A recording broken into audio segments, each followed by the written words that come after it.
This is As Yet Untitled, the show that has no name and no real plan or agenda or topics or anything to do. I don't know why we're here. At the end of it, we'll have come up with a title for it. That's the main point. And to do that, I need some help. So please will you welcome my guests?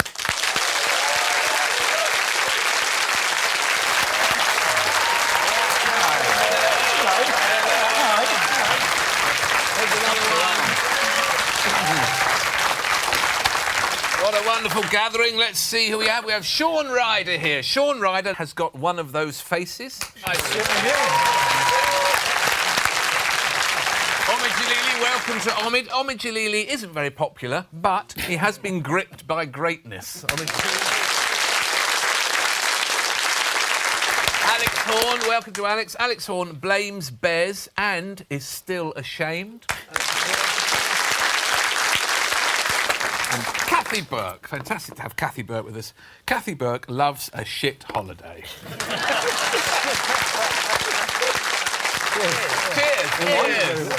Cheers. Well done all. You've made it to the table. You all right, Shaun? I'm good, yeah. Thank you. Slightly slow coming in. Are you in any pain or discomfort at the moment? I'm in quite a bit of pain, really, but, you know, I'm dealing with it, with the morphine.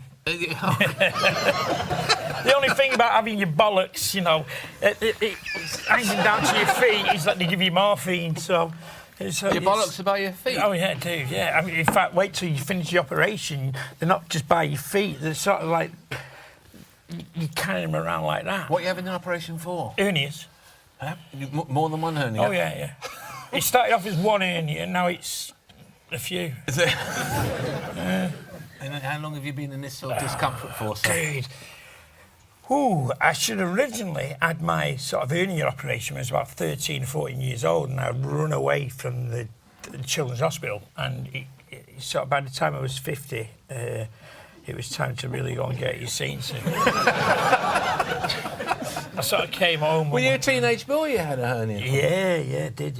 I still don't understand why your testicles are by your feet. Why are they so... Well, going through an hernia operation, right, and then we can talk about it. Yeah, I'd like to. Because they swell up. They swell up. Really? Yeah. Mine shrivel. I mean, Well, they do. I mean, again, I'm also on testosterone. I used to have the injections, now I'm on the sort of gel. And if you sort of go over on it, then your cock and your balls just disappear.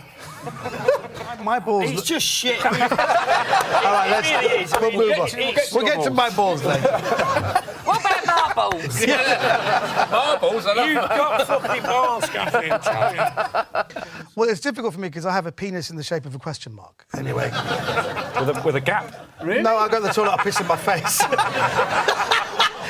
It's something to be seen to be... Babies wee in your face, don't they? Yes, and they wee in their own faces. You have children now? Yes. And has it weed in your face? No, it weed on my wife the other day. I don't know why, I just find it so funny. He's completely naked, like a little cherub. Yes. And he's sitting on her leg and he just pissed all over her leg. It's hilarious. The other two kids thought it was hilarious. The baby thought it was hilarious. The wife didn't. See, one of my kids pissed into his own mouth when he was doing it and didn't find it hilarious. I thought that's the funniest thing he'll ever do and the most tragic thing he'll ever do. But he didn't do anything at all. He just gulped it down. But it looked deliberately. It was so accurate. It was like a hole-in-one. Just So listen, you blame Bez? I have done, yeah. OK. Because I used to be... I've never really had a proper job. I used to be a runner on TV programmes like this, and I've sort of worked my way up to now being on it. That's how it works. And I was once on a programme called Make My Day in about the turn of the century, this century. And Make My Day, it's like a hidden camera show where they film an unsuspecting member of the public and try to give them their best 24 hours ever. It's quite a positive show, and they don't realise they're being set up, but they make all their dreams come true. And this guy was... this particular episode, we were in Leeds, and there's a guy who works in a guitar shop, and he's going to meet his heroes, which were a dancer called Bez from the Happy Mondays, wonderful dancer, and And he also was a big fan of Tony Hadley from Spandau Ballet. Normally, if you like... He's a better dancer. Is he? So my job on the day was to man-mark Bez, basically. I had to look after Bez for a date. Was and he thought keep of as him a potential loose cannon? Absolutely, yeah. Not even a loose cannon, the cannon had never been connected. It was just like a floating cannon. A lit floating cannon. And you're a young kid at the time? Yeah, I mean, I'm, 28 now, and back then... I guess I was 20... I was probably 22, so yeah. Okay. I was pretty pleased to meet Bez, and I picked him up from the station. I wasn't very good at driving, but I picked him up, and we got on quite weirdly well. We had nothing in common, and in a way that was what brought it. We kept saying what we liked, and we didn't like anything the same, so we got on quite well. And he, quite early, I'd say within an hour, had given me a little packet of something like a little packet... of powder? No. More herbal, more sort of, more natural than that. I don't know what, I had no idea what it was, and I'd never done any drugs. But I put it in my pocket and I was quite proud of it, and I've still got it in a drawer. I don't know what to do with it. I don't know. You can't throw it away. Can you smoke it? I guess, but I haven't, because I wouldn't know where to buy Rizzlers, for a start. So it's now in a certain drawer, and I've got children, and I should probably move it. But anyway, I'm quite proud of it. They'll smoke it as soon as they Yeah, good on them. So I was looking after Bez. My other job was this guy was going to win a prize, a competition that we'd set up, and the prize was a statue of Tony Hadley's arse, like a golden statue of Tony Hadley's arse, and I can't remember why. Unfortunately, but my job was to make this statue during the day, so I had to mould a statue and paint it gold. Did you measure up, Tony? No, I used my own. I'm fairly similar physique to Hadley, always have been. Famous for it. So I got some modelling clay and I went to a toilet and I clamped it on, took it out, put a stick in it, put it on a plinth. Very proud of this, and You've rushed over a little bit there. Did you put the modelling clay in your bare bottom? Yes. By yourself in the toilet? Yes, in a hotel in Leeds. What a weird life. Where was Bez at the point you were putting the clay on your bum? Bez was, he was in a room. I think he was having a nap. Would that sound right? He'd definitely be in a room. Yeah. he's been in rooms, hasn't he? He's been in rooms. So I then had to bake the statue of Tony Hadley's arse. So I had to go to the kitchens in the hotel and ask the chef if he wouldn't mind baking Tony Hadley. And he was a Tony Hadley fan. Left that baking, and then Bez had woken up and he asked me to go and get some cat food. And I don't know if he has a cat, but he demanded some cat food. So I rushed out, and I didn't know Leeds very well, and I couldn't find cat food in Leeds. I know this is a joke now because Bez hasn't had a sleep since 1987. That's when he went out and he's still not come home. I'm glad that's the one thing you don't believe in the story. Bez had a nap. But I'm having the rest of it. Yeah. It is all true. It is all true. And I was out searching for cat food. I got some eventually, but I'd kind of forgotten about the arse in the oven. And by the time I got back, there were 2 fire engines and 2 police cars. And there was smoke billowing out the kitchen, because I was meant to come back and take it out. And there was a chef, literally wearing a chef's hat, holding a charred arse. And he didn't really know what the story was, but I was too scared to go and explain it in case the policeman frisked me and found this bag of something. So I left the chef just holding a burnt arse. And then I went and got some just some sort of silly putty and made a smaller arse. And that was the incident. Was that acceptable, the smaller arse? Did he win the prize? Oh, he won the prize. Oh, no, what I did in the end was it was papier-mâché in the end. I did some netting, some sort of wire netting round. I mean, it doesn't get any less degrading for me. What was the cat food for? For Bez's cat, I assumed. But I don't know. He might have just been setting me off, just getting rid of me so he could have more fun. Does Bez have a cat? Not now. Still waiting for the cat food. Starved to death in Yeah. You got a cat, Kath? Yeah. I thought you had. Yeah. I don't know. I just think I went Stereotypes. I think I went to your house once and there was a cat there. I think that's. I've got 2 cats. Missy Elliott. That shows that's their real. So you can tell their age.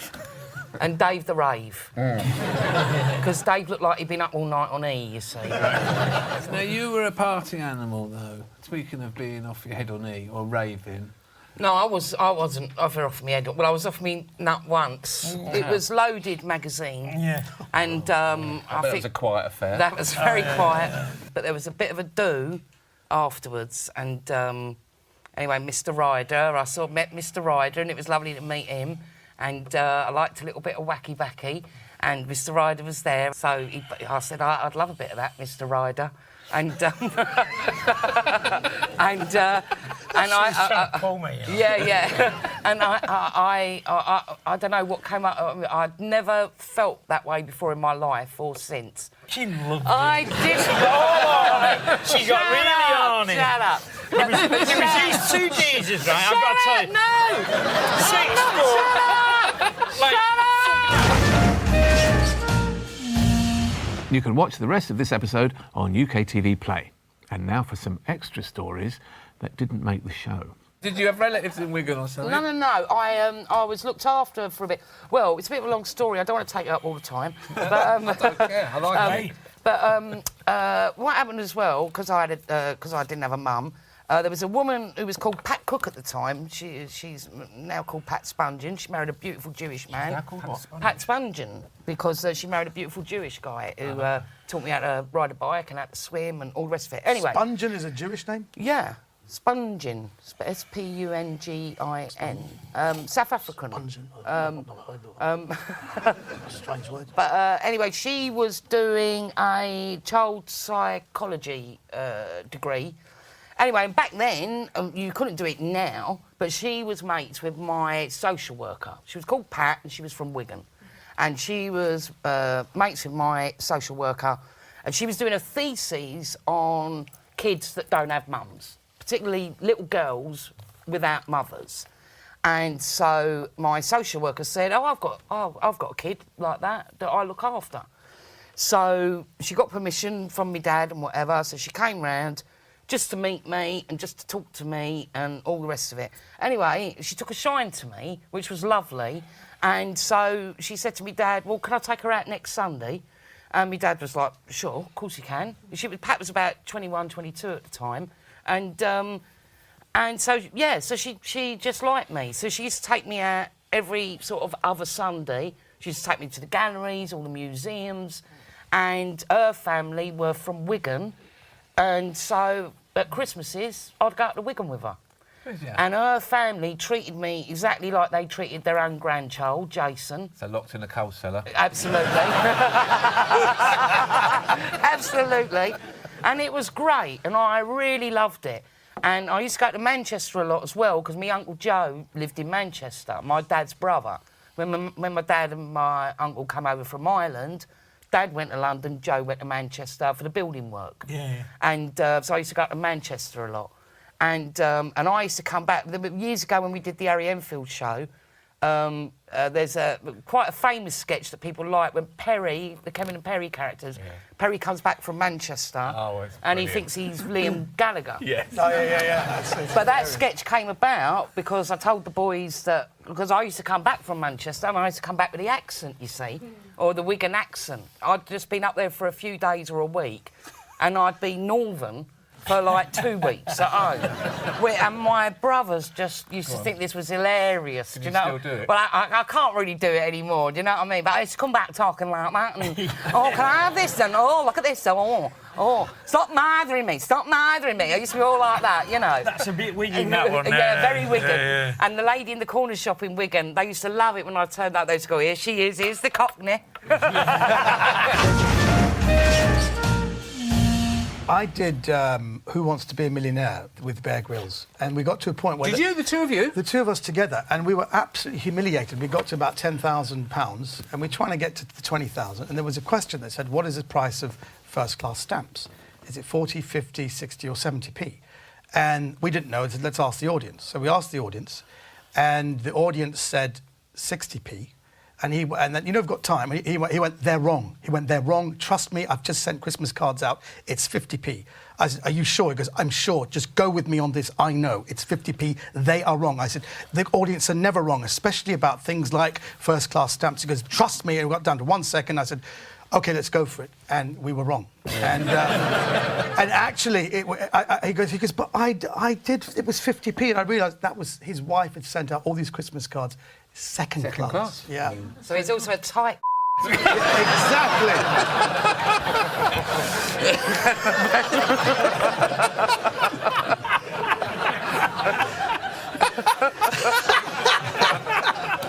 tape like you, but we love him. He is. No, we do love him. I love him.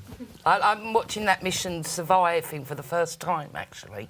Well, he chucks people on an island. Yeah. And gives them a load of pets. That's it, to eat. Yeah. It's an island with a pet shop in the middle. Yeah. And a post office.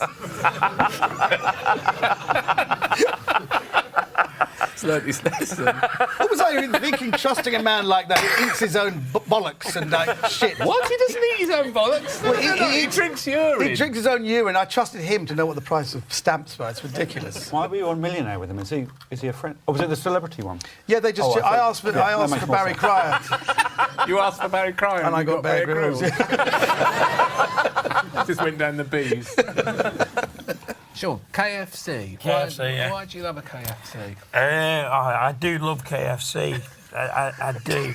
But it's got me out of so much shit. KFC got me out of a lot of shit. It really did. And it also got me in a lot of shit. Going back to my first KFC experience was... We all remember that. I was a 15-year-old kid. I'm a messenger boy delivering telegrams, So... back in the sort of, 70s, you had to get them signed for or you'd throw them through the letterbox and there'd be a lot of people hiding behind the couches, Because you're delivering bad news? Yeah, basically they had to get out. Telegrams was evicting sent. them? Yeah. Right, And they sent, little boys around to deliver it. And the good thing is, with the post office, the GPO, they did look after their young boys and girls, so we got really good subsidised meals, at like a king for fucking 20 pence. But, sometimes we'd be out delivering the telegrams and you weren't getting back in time, so we'd, get a KFC. So we'd eat our dinner outside the KFC in St. Peter's Square in Manchester, and there'd be fucking pigeons all over the place. Like hundreds of them, like proper little rats with wings trying to take, and you're hungry and they're trying to take your dinner off you. So one day, me and pal, we're only 15, don't forget, and one day we just happened to pick up a box of rat poisoning, and then on our sort of bits that we weren't eating with the Kentucky, we put the blue little pellets into the bread and threw it out to the pigeons. And the next day, it was like the front of the Manchester Evening News was sick maniacs poison pigeons, and the pigeons was dropping out of the fucking sky left, right, and centre. All over the place. Dive bombing. How many pigeons do you think? Hundreds. Really? Yeah, literally. Yeah. Hundreds of them. Alex Horne, you've got a I've got a band. They're quite similar to the Happy rock and Mondays. roll as the Happy Well, it's a jazz band, and I've just got a shot out of pigeons and jazz music. Yeah. yeah. Something. We do quite like. We genuinely like KFC. But we're quite. Our band, we're quite different. The bassist is a vegetarian. That sums us up really. And he ethically he likes being vegetarian, but he likes the taste of meat. And he's got a policy that if meat was being thrown away, Like Kath, she likes meat. oh, only when, Will you leave me alone? what the bassist does, because he enjoys, like you, enjoys the meat, and but what he does, because he likes meat, he quite often orders vegetarian food that sounds like meat. The waiter brings in the wrong thing, but he can eat it. Like when he orders a pizza, he'll order a pizza with only peppers on, so he can have a pepperoni pizza. And they'll bring him a pepperoni pizza, and he can eat it. But it's quite clever. But he did that because we generally went out for a late-night kebab after a gig, and he ordered just a pineapple juice.